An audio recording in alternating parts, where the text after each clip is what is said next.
This episode was brought to you by Nail It and Scale It, the world's leading fast growth program for business.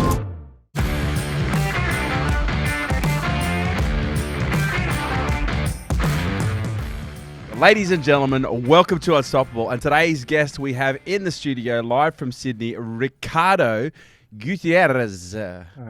Great. Thank you, Kerwin. Perfect. Thank you. Mate, thank you so much. We won't tell anyone that it just took me like 4 takes to get your name right. Now, Ricardo, you are most well known for your podcast. You've got this incredible podcast called the Innovator Diaries, which you started in 2018. Mm-hmm. But you've been working for over 20 years in marketing and sales. And in that, you have traveled to over 60 countries, 400 cities, and 6 continents. And in the process, you've built an incredible amount of expertise and experience around the areas of sales, marketing, and even social media. So I'm curious to know, I ask all of my guests when they come on the show this question. Mm-hmm. Now, and I'm sure with your marketing finesse, you're probably going to have an incredible answer. When you're at a dinner party, and let's say you're at a dinner party with 7 other people, and then you've only just got there, the conversation is, I guess you could say, at crossroads, and everything goes quiet, and someone turns to you, and the whole room goes silent, and they say, Ricardo, so what is it that you do? How do you answer that question? Well, basically, what I do is very simple. I have two things that I do. The first one through business is help international visitors find a place to live in Australia, find them the best solutions, being individuals or groups. And the second one is through the podcast and trying to help the younger generation through positive and optimistic messages. So that's what I do basically. And so with the Innovator Diaries, this podcast that you launched in 2018, so what was the genesis behind it? How did it all start? So it started as an individualistic kind of reason, like a selfish reason, because I was running my business. And when you're an employee, you have all sorts of professional development opportunities. You can talk to your boss, you can talk to lots of colleagues. And when you're on your own, that's it. Everybody comes to you, but you don't have anybody else to go to. And I thought, okay, I kind of feel stuck in that sense. How can I approach people that are much better than me, that have more experience? And I started thinking, if I approach you, let's say, and I don't know you, and I say, can we have a coffee and spend an hour with me? You're gonna say, look, I'm busy, I have other commitments, or it's very hard for people to give you their time. So I thought the podcast could be a good avenue to create that kind of flow for me to meet new people. Because you approach them in a sense that I want to interview you, what you've done is fantastic, it's great, let's share not only your message with me, but with others. So it started that way, people started to say yes to me, but then that message started to reach others, lots of students, because my experience is basically in education, in the education industry. And people started to say, hey, that message was great, this episode helped me in this other way, in this way.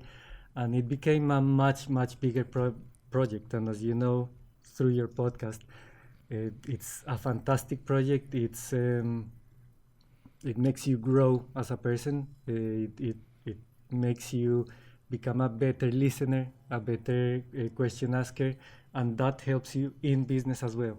So at the beginning, I was kind of targeting the questions to things that I wanted to learn, but then it became something that other people wanted to learn, and we kind of did it as a team. So that's how the podcast started, and then it became a huge project. Yeah, wow. So how many interviews have you done now since you've launched? So I started Innovator Diaries with 4 friends. Now I have 150 interviews, but then in the middle of that, at the beginning of last year, when the pandemic happened, I started another mini podcast called Tips, which is kind of like a micro podcast, which is 5-minute episodes, very specific on very specific topics. So for example, we were talking about problem solving, about optimism, about traveling, about any sort of topics that are interesting for students to help them, because in at least in Australia, international students were hardly hit. Like these people are away from family, are in a completely different country. They don't have the support system they have at home. They're here in a different language with nobody. So they were really hard hit, and I was trying to give them targeted messages in that way. So Yeah, right. so now I have 2 podcasts. It's a lot of work, but yeah, it's good. It's good. And how's the short form podcast going? Is it being received well? You getting lots of downloads? Yeah, it's been well, and it's been getting a lot of positive, I suppose, reviews from people in the industry. So people like, let's say, working in universities and director of offices have participated. So this is actually, it's been working well. Fantastic. And so where does your story begin? You've clearly got a bit of an accent. I'm going to assume that you didn't start your journey in Australia. Where does your life journey begin when you tell it? So I'm from Colombia. I was born in Colombia, and I was raised in Colombia for the first 23 years. And I arrived in Australia when I was 24 to do my master's degree. So I finished architecture back home. And when I finished the degree, the country went into an economic crisis, and I was like jobless. I had the skill, but no job. So after looking for 6 months, one day my dad called me in, and it was like a family reunion, and he said, "Look, we love you, but there's nothing here. Nothing is happening. So why don't you look for opportunities overseas?" And I started looking for courses in England, Spain, and Australia. And all 3 became a reality, but England was too expensive, so that was kind of a dream. Spain was really appealing, but it was in the same language. And then I looked at Australia and I said, it's perfect. There's job opportunities. It's for 2 years. It's in English, which I wanted to practice. And I came, loved it, and it's been 22 years now. Yeah, right. And so when you first came over, you did your master's degree. Yeah, so I came to my master's in energy conservation. So design science, energy conservation. So basically sustainable design in architecture, how to use natural ventilation, shading, light, all that stuff, materials, all that. And so how do you go from doing a degree in architecture, doing your master's, to where you are now? Like what happened in the middle? So I started architecture. When I was going into uni, I think my 2 passions has always been design and the creative arts.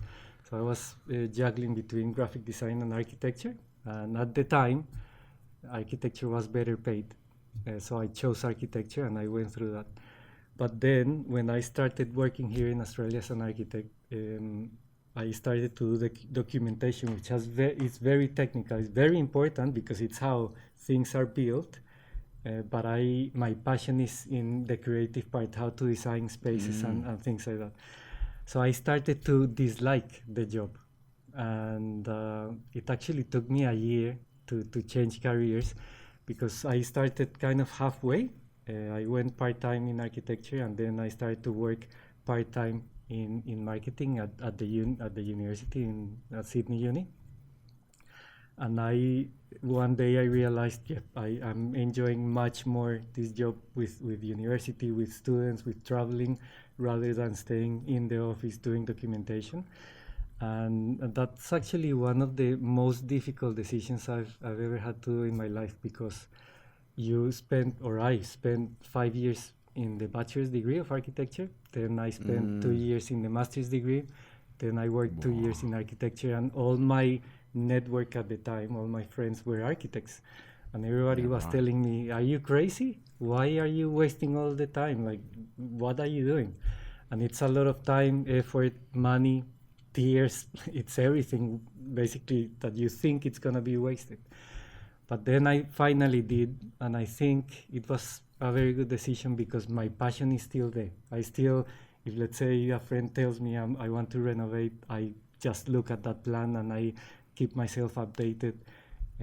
But it's not the job anymore, it's my passion, And then I just moved slowly, but that transition was very, very, very, very hard. Do you think that transition was made easier by the fact that you stepped into a creative field whilst you're at university? Because whilst you're at university doing your masters, that's when you started working in the area of marketing and creative. Is that right? So is that story is kind of organic. It wasn't Yeah. planned. So Yeah. so I started working in the faculty, doing their website and their brochures and their flyers and everything. And then one day my boss said, "Look, you're Colombian. Why don't you go and to Colombia and promote the university, the faculty?" I said, "Great." So I went there, and then we became the faculty with the most Latinos in the university. Is that Well, right? with the most Colombians. Then I went to Latin America. We became the faculty with the most Latinos, and that was in 2001. So that was like back then. So what was it that you And did that was so cut through? Because I, it, I it, think, it seems like you had a natural knack, or what was it? well, I think I'm good with people. I think I'm an optimistic person, so I just focus on the positives, not the negatives, and so that's the way I talk. I think, and the other important thing is that at that time, I suppose most of the people traveling were Australians. They were not native. So I came with the language. I came with my story, which is very important, and that's why I think when you have your business, the best way of selling is through the story of your clients, not you selling your product, but others talking positively about your product. So I came and I said, look, I was a student 2 years ago, just like you are right now.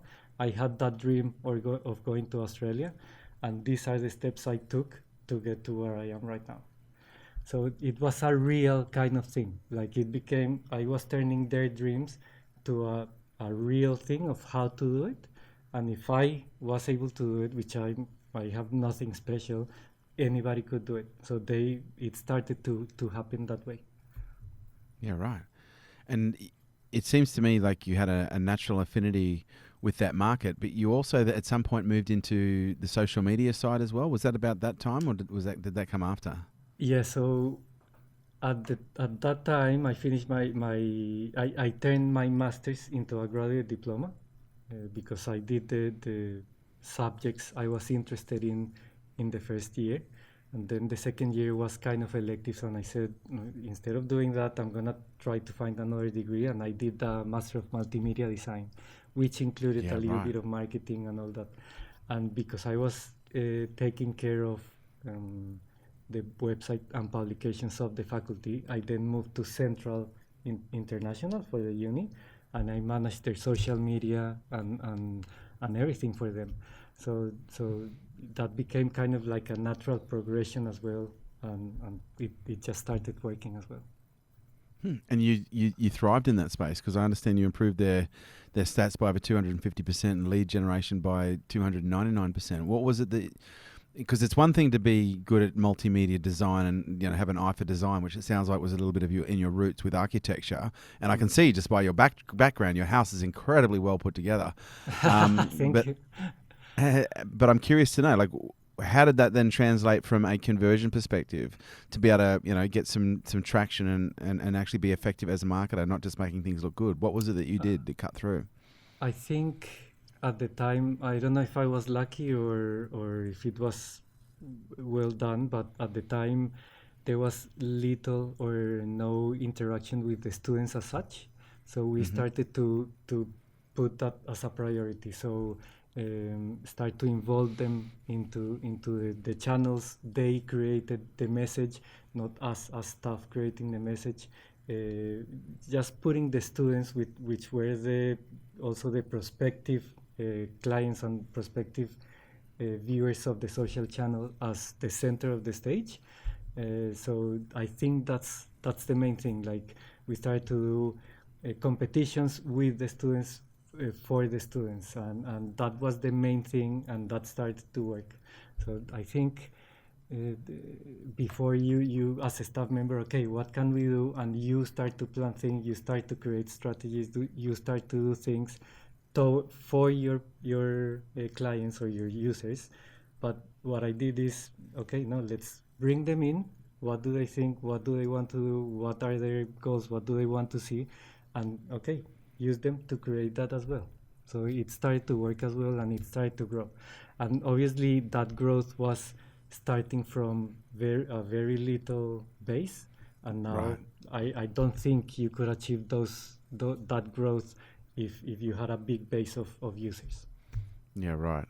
So you were there was a really good it was skills, talent, and timing converging all at once. I think timing was very important in that case. Yeah, right. And so you also mentioned your other business. You help students and groups find places to live and accommodation. So I'm going to assume that did that naturally come about as you being well networked within the Colombian and Latin American community, and people obviously, you're obviously heavily networked, not just in that community, with students as well, both through social media and through the universities. Was that just a natural opportunity you saw? How did that come to fruition?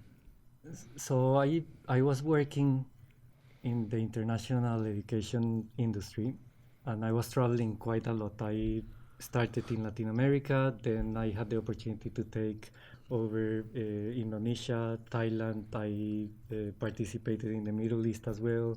I started to go to international conferences. I started to attend conferences with government. And in the kind of message in all of these kind of little parts of the industry was consistent, that there was an issue with student accommodation. Accommodation was an issue because a lot of people couldn't find places to live, or they couldn't find decent places to live, or a lot of students were getting scammed. It was a real problem.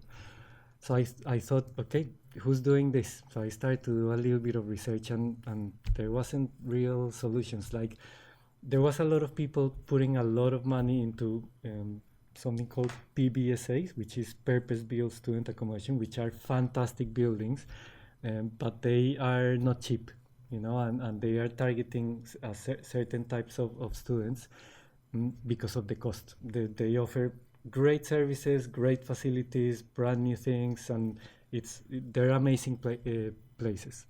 But the normal student, they come with very limited budgets. So I started to think, okay, we need to help everybody. Why don't I create something that helps most of the people? And that's how it started. It was kind of a gap in the system. I kind of identified that. I started to work in the business. And then while working and helping these individual students, I started to identify, okay, nobody's helping groups.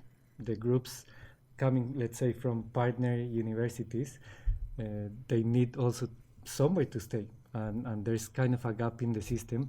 And I started to help groups and delegations as well. So it was the first group, which was not the first group, the first type of clients, which are the individuals, is while I was working in the industry. And then the groups, which is the second type of clients, was identified while working in the business. Yeah, right. And how long has that business been running now? So it's been 5 years now. It was going great, but then COVID came. Then COVID hit. Yeah, so it's unfortunate because it's nobody's fault, but it was going great. We had around 20 to 25 groups. Also not booked, but they prepaid the 10%. They were coming in 2020, and then COVID hit, and in 2 weeks, the first 2 weeks, everybody canceled, refunds done, all gone. Then I started to think, okay, how can I get some clients? But then domestic travel, it stopped as well. Every single strategy for the first 6 months that I tried was gone because of the different types of measures the government took. So first they closed borders, then they closed the states closed their borders, and then nobody traveled. The people started to lose budgets for traveling. Then they started to say no, and yeah, it's in hibernation right now. The business is very much alive. Yep. We keep on passing messages to the clients, to the partners. But yeah, it's a moment of for the industry, because I'm kind of a hybrid between education and traveling, where Right. the whole industry it's in a bad shape, basically. Yeah, right. And when do you? Obviously, it's a crystal ball kind of thing right now. But are you still promoting into 2021 at this point, or are you going to basically hold off until there's some kind of understanding around what travel's going to look like and whether people need a vaccination certificate and all that jazz? And I think looking at what has happened until now, in Australia at least, every time there's a one case in Brisbane, the whole city closes. Yeah, the state, the states close. 3 cases in Melbourne, everything is blocked. And I think if that's happening with so very little numbers, and that's with domestic travel, I cannot imagine that happening for overseas, not locals, but international people coming into the country. So I think the reality is that 2021 is gone. I think that's the reality. There's tens of thousands of Australians still trying to come to Australia. They haven't been able to do so. So I think the reality is perhaps second semester 2022. So June, July 2022. Yeah. Fingers crossed. I think the positives of all of this, in my eyes, have been that the business has a very good branding right now, and I think I understood what branding is when this crisis hit, because the way you react when there's a problem, the way your business treats clients and when there's an issue, is how they see you. Like when the crisis hit, I did everything in my power to refund until the last cent, which I did, and now my clients are saying, look, when things happen again, when the borders open, you're the first one we're gonna contact. So that's fantastic. I think that's great, because at one stage you're like, okay, what's gonna happen? When is this gonna happen? And the other thing that happened, which is the silver lining, I suppose, it's when that was happening negatively and very difficult times with the business, I started to say, okay, what can I do to I need something positive in my life right now, and that was the podcast. And the podcast has been fantastic, because at one stage I thought, okay, I'm gonna start contacting people that are like really on top, and these people were suffering as well. People, I suppose it happened to you, people that were speaking to full stadiums were stuck at home, so they started to say yes to the interviews, and that was great. That's fantastic. And so the podcast is going well. Who's been the standout, or what's been one of the standout interviews that you've done so far, and what is the information that you gleaned from that you've shared with your audience that's had the greatest impact? That's a hard question, because in all honesty, and I'm not trying to be politically correct here, everybody has a special thing, but One of the questions I ask everybody at the end, which I shouldn't tell you is because I'm gonna interview you after, is what's success for you, and how do you measure success? And what amazes me is that not one person has mentioned money. Not one. Yeah, they say, look, surprising. It's important because that gives you freedom, but success is something else. And I'm like, that's great, like it's perhaps sleeping well at night, it's perhaps having good friends, or whatever it is, but nobody's mentioning money. And these are people that reach everything they wanted in life, or are doing so, that have, and I can see here from some of the lineup that you've had some incredible guests on the show. And one in particular, Drayton Bird. I'm a fan of Drayton Bird, the copywriting legend, best-selling author and lifetime achievement awardee. What was he like? Great, very to the point. Very to the point. In fact, very blunt. He thought I was a copywriter. Is that right? And I said, no, I'm not. And he was like, why are you talking to me? And I was like, because I'm curious. You're the best copywriter there is. So I wanted to talk to you. And he said, that's great, because all the interviews I do are by copywriters, and they ask exactly the same thing. And you can see that you're curious in different things. And that's very important for everything. Important. You need to be curious in different things, because if you just are curious in some topics, I think, yes, it's important to specialize and to become good at what you do, but it's also important to be curious about other things, because that's how you learn how to solve different problems in different ways. So true. It's the same as traveling, I suppose. Yeah, very true. Ricardo, thank you so much, mate. I've really enjoyed this conversation today. So if people want to find out more about the podcast, the Innovator Diaries, where can they go to find out more, mate? Just go to innovatordiaries.com or go to Spotify or Apple Podcast or wherever you find your podcast, and you can find us there. And if you're interested in the business, it's called Bedssi, Beds Students International. So bedssi.com. Fantastic. We'll put all the details below. But, mate, thank you so much for your time and sharing your story. Thank you, Kerwin. It was great.